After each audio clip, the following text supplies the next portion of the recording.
ፊሶን ሪል ስቴት በቦሌ በሻሌ አያት ዞን 5 የሚገኝ 45,000 ካሬ ላይ ያረፈ ዘመናዊ የመኖሪያ መንደር ከስቱዲዮ ጀምሮ ከባለ 1 እስከ ባለ 3 መኝታ ክፍል አፓርትመንት፣ ቅንጡ ጂ+ ቪላዎችና ታውን ሃውስ በውስጡ ያካተተ ግቢ።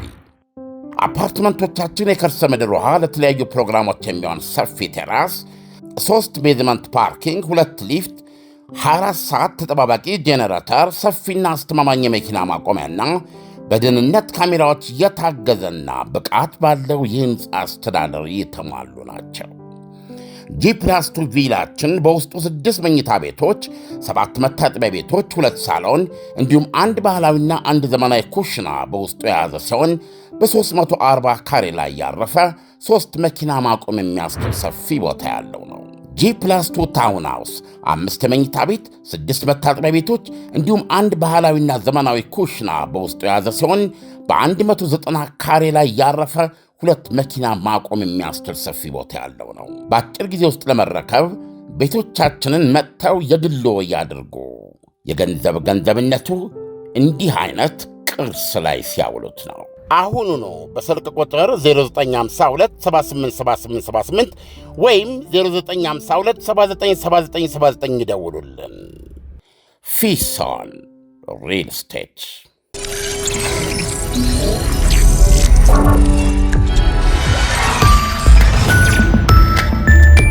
ይህ አዋዜ ነው። የዕለቱን ዋና ዋና ጉዳዮች እንመለከታለን። በላይ በቀለ ነኝ። አሜሪካም በኢራን የነዳጅ መርከቦች ላይ አዲስ ማዕቀብ መጣሏ ተነገረም። የአሜሪካ ባለሥልጣናት የኢራንን ነዳጅ ጭነው በስውር ይንቀሳቀሳሉ ባሏቸው መርከቦች ላይ አዲስ ማዕቀብ መጣሉን አስታውቀዋል።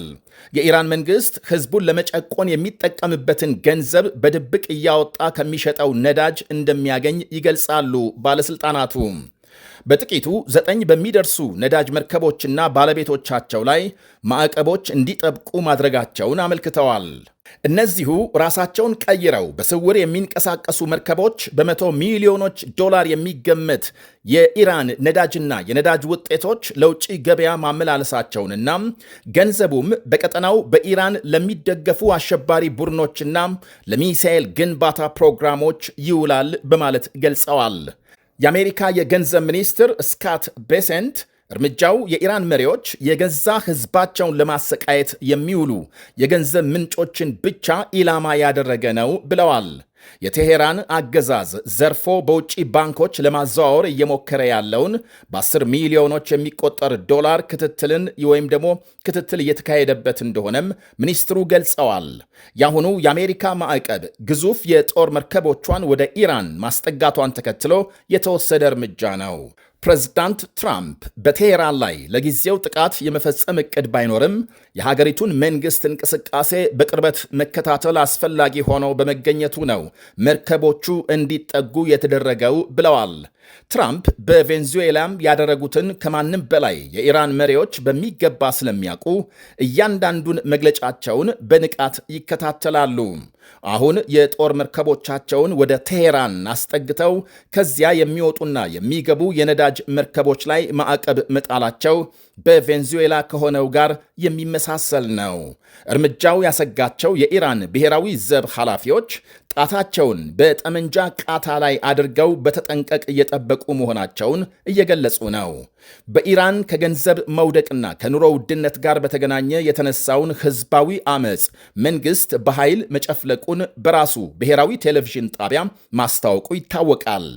መንግሥት ከ3000 በላይ ሰልፈኞች መግደሉን ሲያረጋግጥ፣ ሐኪሞችና ሌሎች ወገኖች ግን 3 ሳምንት በዘለቀው ሰልፍ ከ16000 የሚልቁ ሰልፈኞች መገደላቸውንና ከ300,000 በላይ መቁሰላቸውን ይገልጻሉ።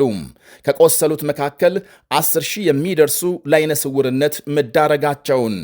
ይህንኑ የኢራን መሪዎችን እርምጃ ተከትሎ በርካታ ሀገራትና ተቋማት የተለያዩ እርምጃዎች እየወሰዱ ሲሆን የአውሮፓ ህብረት በቴህራን ላይ ተጨማሪ ማዕቀብ ሲጥል የመንግስታቱ ድርጅት የሰብአዊ መብቶች ተቋም ትላንት ባካሄደው ስብሰባም ኢራንን በሰብአዊ መብት ጥሰት በአብዛኛው ማለትም በአብላጫ ድምፅ ፈርጇታል።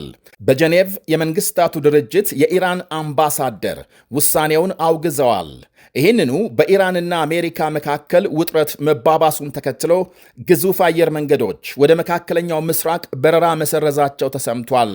የጀርመን ሉፍታንዛም፣ የኔዘርላንዱ KLM እና እንዲሁም ደግሞ ኤር ካናዳም፣ ኤር ፍራንስ በዛሬው ዕለት ወደ እስራኤል፣ ሳውዲና ዱባይ በረራ አቋርጠው መዋላቸውን ዘገቦች አመልክተዋል። አየር መንገዶቹ ወደ ኢራን ላልተወሰነ ጊዜ በረራ ማቆማቸውን ቀደም ሲል መግለጻቸው ይታወሳል። የኢራን ባለሥልጣናት አሜሪካ ጥቃት ከፈጸመች በቀጠናው ያሉ ይዞታዎቿን እንደሚመቱ ማስታወቃቸውን ተከትሎ ነው አየር መንገዶቹ ወደ መካከለኛው ምስራቅ ሀገሮች በረራም ያቆሙት ተብሏል። እስራኤል በበኩሏም 3 አዳዲስ ዘመናዊ ተዋጊ ጀቶችን በማስገባት ጭምር ወታደራዊ ዝግጅት እያካሄደች መሆኗ ሲሰማ የቱርክ መንግሥት እስራኤል በኢራን ላይ ጥቃት ለመፈጸም ሰበብና አጋጣሚ እየፈለገች ነው ሲል ወቅሷል። የቱርክ ውጭ ጉዳይ ሚኒስትር በማኅበራዊ ገጻቸው ባሰፈሩት ጽሑፍ የኔታንያሁ መንግሥት ኢራንን ለማዳከምናም አገዛዙን ለመጣል አጋጣሚ እየጠበቀ ነው በማለት የኢራን አገዛዝ መወገድ ደግሞ ሀገሪቱን ወደ እርስ በርስ ግጭት ሊመራት እንደሚችል አስጠንቅቀዋል። ሩሲያ የሶስትዮሽ ድርድር እየተካሄደ ባለበት ሁኔታም ከፍተኛ የተባለ ጥቃት በዩክሬን ከተሞች መፈጸሟ ተነገረም። የተለያዩ ሀገሮች ጥቃቱን አውግዘዋል። የዩክሬን ውጭ ጉዳይ ሚኒስትር ዘግናኝ ያሉትን ሰፊ ጥቃት እንዲፈጸም ያዘዙት ቭላዲሚር ፑቲን ናቸው ብለዋል። አንድ ሰው ሲገደል 23 ባቆሰለው በዚህ የሚሳኤልና የድሮን ድብደባም በዋና ከተማ ኪየቭ ቁልፍ መሠረተ ልማቶች መውደማቸውንና 6000 መኖሪያ ሕንፃዎች የኤሌክትሪክ ሙቀት መቋረጡ ተነግሯል። የክረምቱ ቅዝቃዜ ወደ 12 ዲግሪ ሴንቲግሬድ መውረዱንና ነዋሪዎች ትልቅ አደጋ ላይ መውደቃቸውን የኪየቭ ከተማ ከንቲባ ገልጸዋል። ፕሬዝዳንት ዜሌንስኪም የሩሲያ ዋነኛ ኢላማ የኃይል መሠረተ ልማቶች መሆናቸውን አመልክተዋል። ጊዜው ክረምት በመሆኑ ሕዝብ በቅዝቃዜ እንዲያልቅ የሞስኮ መሪዎች ይፈልጋሉ ብለዋል። በሰሜን ምስራቅ ካርኪቭ ከተማም ዛሬ ጠዋት በተፈጸመ ጥቃት 31 ሰዎች ቆስለው ሆስፒታል መግባታቸውንና ተፈናቃዮች የሰፈሩበት ጣቢያ መውደሙን ባለሥልጣናት ገልጸዋል። ከሩሲያ በኩል ስለ ጥቃቱ የተሰጠ ምላሽ የለም። የአሁኑ ጥቃት ሁለቱ ሀገሮች አሜሪካንን ያሳተፈ የሶስትዮሽ ድርድር ለመጀመሪያ ጊዜ በአቡዳቢ ማካሄዳቸውን ተከትሎ የተፈጸመ ነው። በስብሰባው ጥቂት መሻሻሎች ታይተዋል ከመባሉ ውጪ አወዛጋቢ በሆኑ ቁልፍ የመሬት ጉዳዮች ላይ መፍትሄ ሳይገኝ መጠናቀቁ ታውቋል። ጥቂት ምስራቃዊ ዶንባስን ጨምሮ ሩሲያም 20 በመቶ የዩክሬንን መሬቶች የያዘች ሲሆን መላውን የዶንባስ ግዛት ከዩክሬን መረከብ እንደምትፈልግና በሰላም ካላገኘች በኃይል እንደምታስለቅቅ በተደጋጋሚ መሪዎቿ ሲዝቱ ተደምጠዋል። ይሄ የመሬት ጉዳይ ለዜሌንስኪ የማይዋጥ ሆኖ ሲቆይ ፕሬዝዳንት ትራምፕ ግን ዩክሬን የተባለችውን መሬት ሰጥታ ስምምነት እንዲደረስና ጦርነቱ ከቆመ በኋላም የደህንነት ዋስትና እንደምታገኝ ግፊት እያደረጉ ናቸው። ዜሌንስኪ ግን በከሰል ማዕድን የበለጸገም ግዙፍ የኢንዱስትሪ ክልል የዶንባስ ግዛትን ለሩሲያም አሳልፎ መስጠት አልሆን ብሏቸዋል። እናም 4 ዓመታት የዘለቀውን ጦርነት ለማስቆም እልህ አስጨራሽ የሰላም ድርድርና የፑቲን የሚሳኤል ወጀብ ጎን ለጎን ተጠናክረው ቀጥለዋል። መጨረሻቸው ለጊዜው አይታወቅም። በአሜሪካም ሚኒሶታ ግዛት በስደተኞች ላይ ተጠናክሮ የቀጠለውን ዘመቻ በመቃወም ከፍተኛም ሰልፍ መካሄዱ ተነገረም። 10 ዲግሪ ሴንቲግሬድ የወረደውን የክረምት ከባድ ቅዝቃዜን በመቋቋም በብዙ ሺህ የሚቆጠር ሕዝብ ለተቃውሞ አደባባይ መውጣቱን ዘገቦች አመልክተዋል።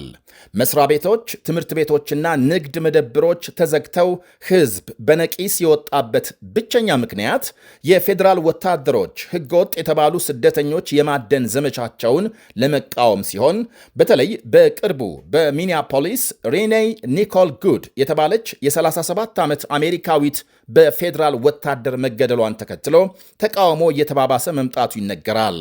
የትራምፕ አስተዳደር ግድያውን የፈጸመው ወታደር ራሱን ለመከላከል የወሰደው እርምጃ ነው በማለት ሲከራከር፣ ሟች የመኪናዋን በር ለመክፈት ከሚታገሉ ወታደሮች ለመሸሽ ስትሞክር ወታደሩ ተኩሶ ሲገድላት የሚያሳይ በማኅበራዊ መገናኛ የተሰራጨ ቪዲዮ በሕዝብ ዘንድ ተቃውሞ መቀስቀሱ ይታወቃል። ግድያው በገለልተኛ ተቋም እንዲጣራም ግፊት ቢደረግም የመንግሥት ኃላፊዎች መሰናክል እየፈጠሩ ናቸው ይባላል።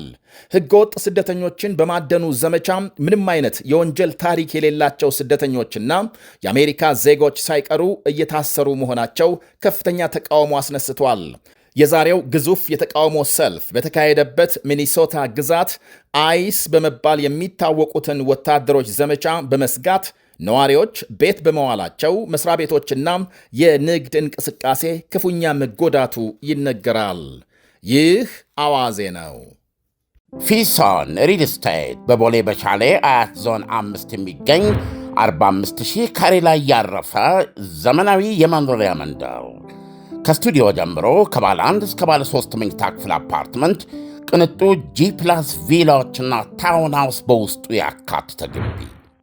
አፓርትመንቶቻችን የከርሰ ምድር ውሃ፣ ለተለያዩ ፕሮግራሞች የሚሆን ሰፊ ቴራስ፣ 3 ቤዝመንት ፓርኪንግ፣ 2 ሊፍት፣ 24 ሰዓት ተጠባባቂ ጄኔሬተር፣ ሰፊና አስተማማኝ የመኪና ማቆሚያና በደህንነት ካሜራዎች የታገዘና ብቃት ባለው የሕንፃ አስተዳደር የተሟሉ ናቸው።